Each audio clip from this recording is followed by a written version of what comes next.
C'est le bronzage du cycliste moyen, ça.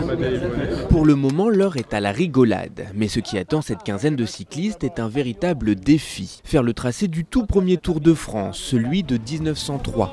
En résumé, avaler plus de 2400 km de route, dont une grande partie de nuit.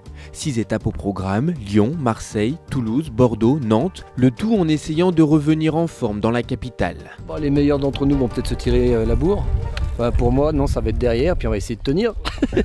Ça fait la première étape, 470 km. Donc ça fait au bas mot 20 heures sur le vélo. Donc ça risque d'être un peu long.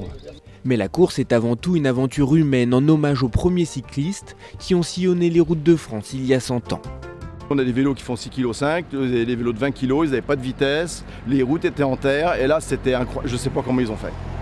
L'autre moteur de ces coureurs est aussi le soutien à 2 associations qui luttent contre la leucémie, à l'image de cet homme. Il a survécu à la maladie suite à une greffe de moelle osseuse. J'ai la chance d'être revenu d'un périple qui est pire que la pire des épreuves sportives. Je me dis qu'arriver à témoigner là-dessus en disant si ça marche pour moi, ça peut marcher pour d'autres. Le départ du Tour sera donné ce soir à Montgeron devant un café comme en 1903. Arrivée prévue le 18 juillet.